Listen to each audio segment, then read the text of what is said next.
Estou fazendo exercícios enquanto gravamos esse podcast, Marcela, porque afinal ainda estamos em quarentena e tem que esticar o corpinho. Bem-vindos! Como você está, Marcela? Ai, eu também tô aqui fazendo a minha respiração matinal, de um lado pro outro, esticando as costelas. Porque a gente fica dentro de casa, mas a gente não fica parada de jeito nenhum. Tudo bem, Sheili? Tudo muito bem, Marcela. Tudo bem com vocês, ouvintes? Eu tô com saudade, sabe do que fazer o quê? Que eu acho que eu não fiz nos últimos. O quê? Eu sou a Marcela Ponce de Leon. E eu sou a Sheili Calef. Este é o Baseado em Fatos Surreais. Surreais. Esse podcast quentinho. Eu gosto quando você diz que é um podcast quentinho para aquecer o coração de vocês e o nosso.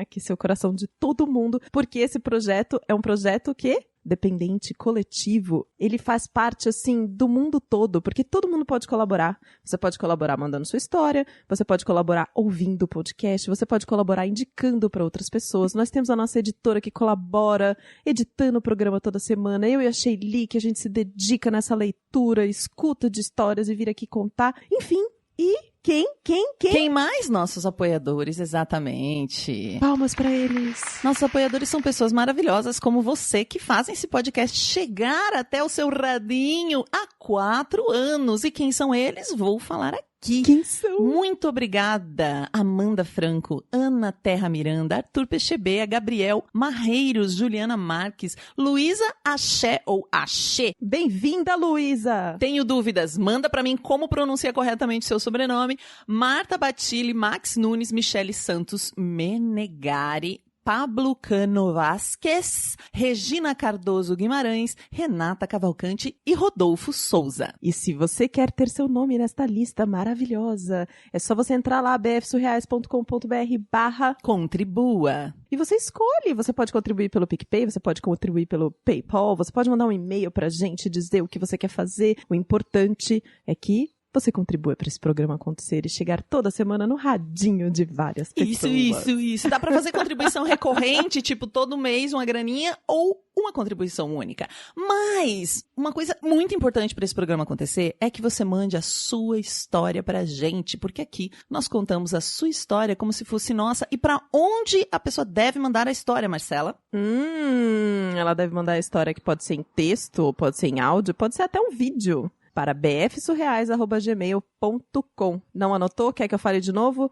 bfsurreais@gmail.com. Que história a pessoa pode mandar, hein? Uma história de terror? Uma história alegre? Qualquer história, Sheili. Qualquer história. Uma história de amor. Mas ela tem que ser surreal, Marcela? Sim. Você já ouviu nossa vinheta? Onde o assunto é a vida e o detalhe o surreal. Ou seja, qualquer coisa vale, gente. Só precisa ter aquele detalhe surreal, aquela coisa que quando você tá na mesa do bar, que você conta pros seus amigos, ou que você não conta pra ninguém, você só escreve no diário, ou que tá difícil falar com as pessoas, ou que você fala com a terapeuta, ou qualquer história, gente. Só tem que ser surreal, entendeu? E não tá difícil, né? Em tempos de coronavirus. Não tá difícil, não. E não vamos nem citar a política nacional. Tá muito fácil você ter um caso surreal pra mandar pra gente. Manda. E Marcela, vamos para o caso da semana?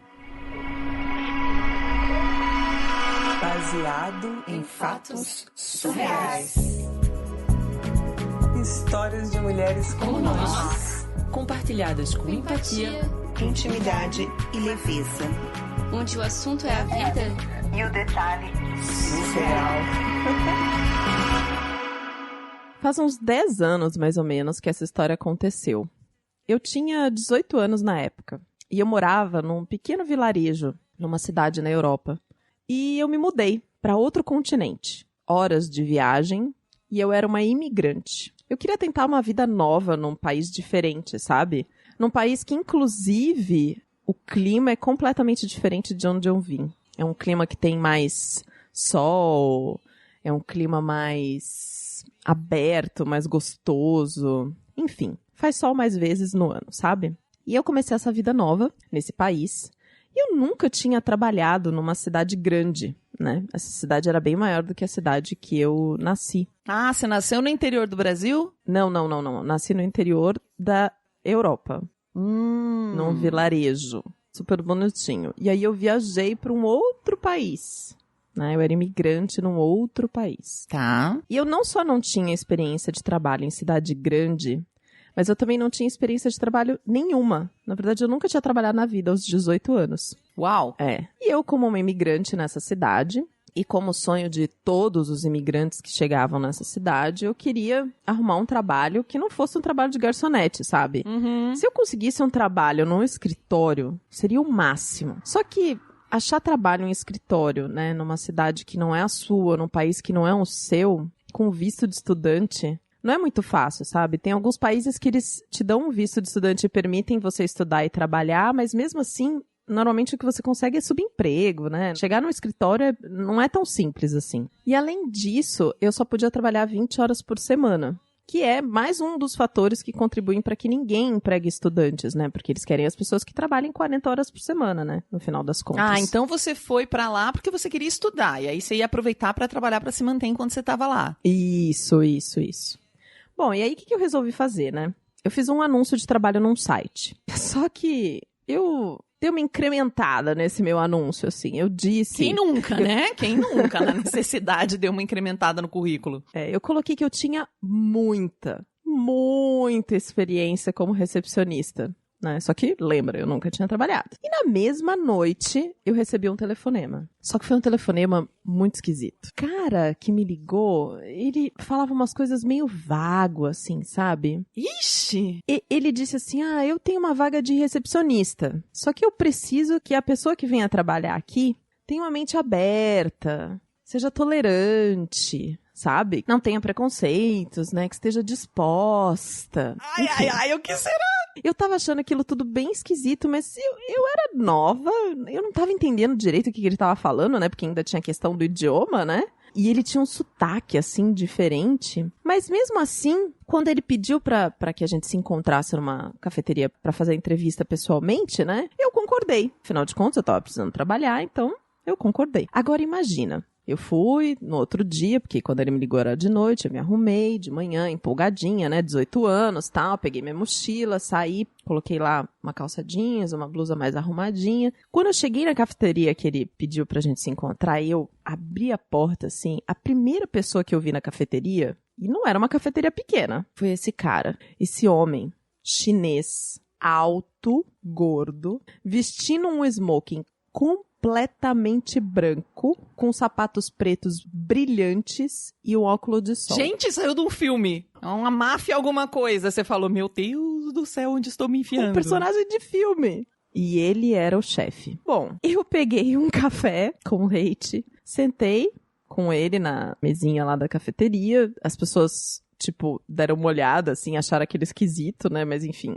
E aí ele começou a contar que normalmente quem ajudava ele no negócio, quem fazia esse papel de recepcionista, hostess, era a mulher dele, mas que recentemente eles tinham tido um filho e como ela tinha que cuidar do bebê, ela não tinha como fazer esse atendimento, porque não dava pra ela fazer os atendimentos telefônicos e os clientes escutarem um bebê no fundo, sabe? Na hora que estavam conversando com ela, né? Então o que ele precisava era de uma pessoa que respondesse esses telefonemas, né? Não era nem ser fisicamente uma recepcionista, assim. Era mais virtual, sabe? Telefone mesmo. E já né? começou com esse papo família, te deixou um pouco mais tranquila, imagino, né? Sim, mais ou menos, na verdade. Continuava muito cinematográfico. Aí ele falou assim, é porque tem que responder os telefonemas e marcar os encontros. E até lá, eu falei, tudo bem, né? Mas qual que é o negócio que você tem, então, né? Onde que eu vou trabalhar? E aí foi que ele me explicou que o negócio dele era um bordel chinês. Que seria exatamente igual a um bordel, imagino, nosso, no caso. Eu fiquei chocada na hora. Assim, eu acho que eu demorei, pra mim, na minha cabeça, foi mais de uma hora que eu fiquei parada ali, catatônica, né? Mas acho que não deve ter sido. Ele me chamou e falou assim, não, vem cá, deixa minha mulher falar com você pra ela te explicar melhor e aí ela vai te acalmar, né? Enfim. Sim, pra você não ficar tão desesperada. Mas ela chegou lá, a mulher, na cafeteria ou foi por telefone? Não, ele chamou por telefone. Só que depois disso, depois da gente conversar um pouco pelo telefone, ele sugeriu que eu fosse até a casa dele pra poder conversar com ela pessoalmente, né? Então, Eu tinha 18 anos, né? E você tava insegura, assim? Você acha que você tava demonstrando que não tava conseguindo ficar tranquila com aquela conversa? Por isso que ele sugeriu, será? Ou porque ele já queria... Ele tava realmente com pressa? Não, eu acho que ele quis que eu conhecesse a mulher, quis dar uma tranquilizada, assim, mostrar esse ambiente familiar, de que apesar daquela figurona que ele era ali na minha frente, não era uma coisa assim tão cinematográfica quanto eu tava visualizando, né, enfim. E mesmo assim, tendo crescido ouvindo a minha mãe dizendo, não fale com estranhos, tome cuidado, etc, etc, eu não sei porquê naquela hora, eu falei, tá bom, vamos lá na sua casa. E a gente foi até a casa dele. Era uma casa assim, gente, era um negócio de filme, né? Se o cara tava vestido com aquele smoking branco e aquele sapato, então vocês já imaginam. Só o cachorro que ele tinha já valia, assim, 10 vezes mais do dinheiro que eu tinha na minha conta bancária, né? Eu, estudante de 18 anos. E a mulher dele era uma chinesa maravilhosa e super chique. Ela tava toda arrumada, assim, tudo era esplêndido, tudo era uma coisa, assim, surreal. E aí, naquele dia, conversando com eles me ensinaram como gerenciar um bordel. Olha, que maravilha! Quanta experiência! O trabalho em si era fácil. Eu atendia em torno de 8 a 15 telefonemas por dia. Cada telefonema que eu atendia, eu tinha o nome de uma menina que eu precisava interpretar quando eu atendesse ao telefone. E marcar os horários com essas pessoas. E quando os clientes ligavam, eles achavam que eles estavam ligando direto pra moça com quem eles iam sair depois. Ah, entendi. Entendeu? Então eu tinha que ir fazendo vozes, né? Hello, Barbie speaking. Hello, baby, this is Lola. Hi, love, it's Jennifer. Hello, Lulu here. Eu precisava explicar os serviços que elas ofereciam, que eu oferecia, né, de um jeito meio sexy, como se eu fosse elas, entendeu? Nossa, assim, por isso você precisava falar com a mulher do cara, porque ela é uma atriz maravilhosa, interpreta um monte de personagem. Que coisa! Exato. E aí, quando o cliente finalmente marcava o horário, eu precisava falar com a menina do bordel, olha, o fulano de tal, vai, tal horas, não sei o que lá. E sempre depois que elas recebiam o cliente, eu tinha que encontrá-las de novo para poder ver a questão do dinheiro e ver se estava tudo bem, para garantir a segurança dessas meninas, entendeu? Eu não entendi. Você encontrava elas antes e depois ou antes não, só depois? Não, antes eu só ligava e avisava, e passava as informações de quem que era o cliente, que horas ia e etc, etc. Depois tinha um encontro físico por conta do dinheiro. Nossa, mas você gerenciava o dinheiro que as meninas ganhavam. Meu Deus, que coisa! Eu gerenciava o bordel, você não tá entendendo, Não é uma recepcionista telefonista. Tipo, você achou que era telemarketing, mas na verdade é gerência. Não. E precisava garantir que elas estavam bem. E assim, detalhe, era um bordel chinês. Então as moças que trabalhavam eram chinesas. E você falava chinês? Não. Elas mal falavam inglês. Falavam inglês bem mal. E assim, eu precisava falar um inglês, quando eu atendia os telefonemas, com sotaque asiático. E eu precisava fingir que eu era uma mulher chinesa, entendeu? E aí, tinha mais uma coisa, né? Porque quando os caras chegavam pra encontrar com as moças e percebiam que aquela moça nua na frente dele não era quem tinha falado no telefone, já era tarde demais pra ele desistir do date, né? Gente! E isso podia dar um problema pra ela? Por isso que eu tinha que encontrar com ela depois pra ver se estava tudo certo. Eu acabei trabalhando nesse bordel durante 1 ano, sabe? Eu tinha o meu próprio quarto, onde as outras meninas moravam. Elas eram todas mais velhas do que eu, só que elas me mimavam, sabe? Com comidas especiais, com pequenos presentes. Eu até consegui um trabalho pro meu namorado na época e a gente ajudou a expandir o bordel. Ele fazia entregas e trabalhava como motorista das meninas. Tipo, foi um grande negócio, sabe? E o dinheiro era muito bom. Eu ganhava um salário e mais 20% de comissão sobre qualquer lucro que tinha. E era uma grana que entrava toda semana, assim. E fora que, quando eu comecei a trabalhar lá, o lucro do lugar dobrou em 2 meses. Ou seja, era muita grana. Não, e você ganhou o Oscar em Hollywood de melhor atriz, porque falar como várias pessoas com sotaque horror, tô chocada. É. E as mulheres eram tratadas muito bem, assim, sabe? Todas que estavam trabalhando ali, todas aquelas mulheres chinesas, elas eram livres e elas tinham escolhido ir trabalhar naquele lugar, assim. Não tinha nenhuma situação de abuso aparente. Só que depois de 1 ano e meio trabalhando com esse lugar, apesar da grana boa e tudo mais, eu já não aguentava mais, sabe? Ficar atendendo o telefonema toda hora, falar com esses homens esquisitos, enfim, ter que interpretar várias personagens, era um pouco cansativo, assim.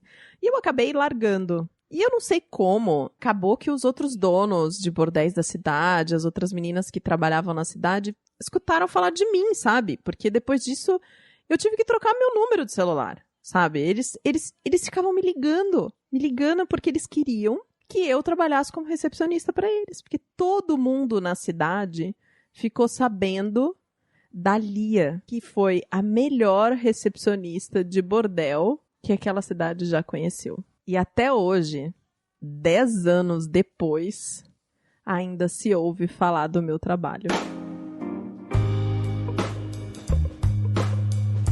Lia.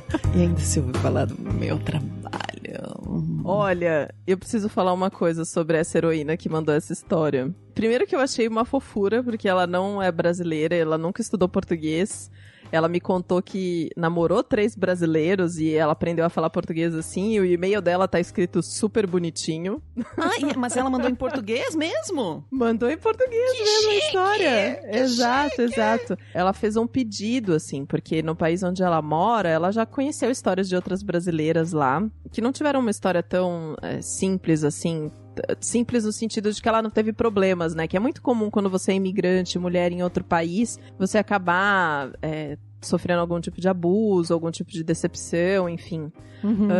E aí ela falou que além disso, no tempo agora que a gente tá vivendo com essa questão do coronavírus, ela sabe de muitos estudantes brasileiros que estão lá e que eles perderam trabalho, que não têm dinheiro e não estão conseguindo voltar pro país, né? E aí ela fez um pedido que a gente mandasse uma mensagem de solidariedade pros imigrantes brasileiros no mundo inteiro. E eu achei isso tão fofo. Eu super me identifiquei, sabe? Eu falei, poxa, é verdade, né? Tem um monte de gente que nesse momento agora não tá conseguindo voltar pra casa e que tá passando uma situação super complicada por não conseguir trabalho, não ter dinheiro e tá num país estranho. E não só brasileiros, né? Imigrantes de todas as nacionalidades, assim. Então, eu achei interessante trazer esse relato da nossa heroína e queria agradecer muito a ela por ter enviado essa história. Eu não sei se tem uma maneira de trazer uma esperança, mas eu espero que vocês aí consigam encontrar as pessoas e as organizações que fazem um trabalho, né? Aqui eu sou voluntária na Migraflix,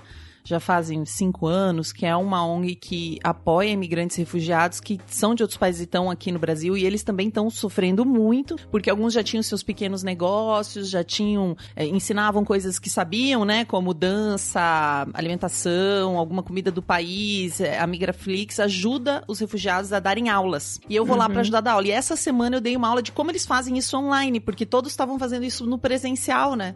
Então eu espero que vocês tenham um apoio, porque existem essas pessoas, existem essas organizações, e espero que vocês consigam encontrá-las para ter o suporte que precisam, porque é muita dureza, assim. Acompanhando mais de perto essa situação é muito duro, porque às vezes você deixa a família inteira e não ter a oportunidade de voltar, né? Especialmente quem vem de guerras, e eu acho que é uma situação que fica parecida, né? Porque há uma impossibilidade de passar. Então, quem é aqui do Brasil e puder apoiar o trabalho da Migraflix, contratando esses imigrantes e refugiados, procurem lá, esse nome é bem facinho, Migraflix, vocês encontram e conseguem apoiar eles aqui no Brasil. Já é alguma coisa, né? Sim. E isso aqui em São Paulo, mas certamente você consegue. Agora que é online, você consegue fazer de qualquer estado do Brasil, mas certamente no estado onde você mora também tem alguma maneira de você apoiar essas pessoas de uma forma mais prática. Sim.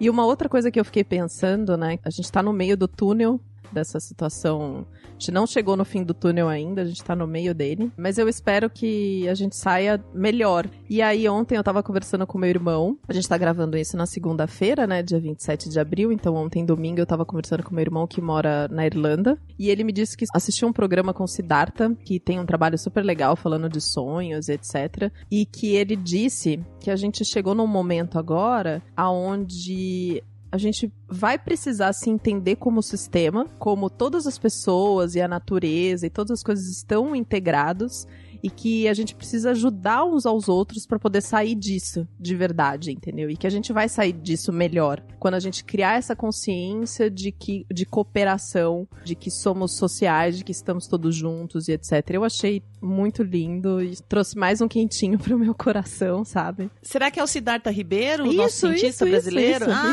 Tem um Roda Viva com ele. Comenta, é bem legal mesmo. Tem esse programa que meu irmão me indicou, eu vou compartilhar com vocês pra vocês escutarem, que eu acho que é muito legal. Acho que tá no YouTube também, eu compartilho o link com todo mundo. Mas a ideia de trazer essa história, de escolher essa história hoje pra cá, é exatamente pra despertar esse senso de comunidade global, de que estamos todos juntos, pra gente lembrar das pessoas que estão longe, pra gente ajudar com o que a gente puder fazer, pra que esse túnel seja um pouco mais iluminado e mais quentinho. Por isso que a gente nem problematizou a questão as mulheres não são exploradas, mas a gente já problematizou isso outras vezes e vamos problematizar de novo, né? Porque esse é um tipo... Tem muitas coisas terríveis nessa história, por mais que a parte da nossa heroína tenha sido mais leve, né? De certa maneira, e tenha um outro tom. E a gente vai comentar disso também. E se você tem uma história pra contar, manda pra gente no bfsurreais@gmail.com. E Sheili, a deixa. Até o próximo Caso Surreal. Esse podcast foi editado por Domênica Mendes.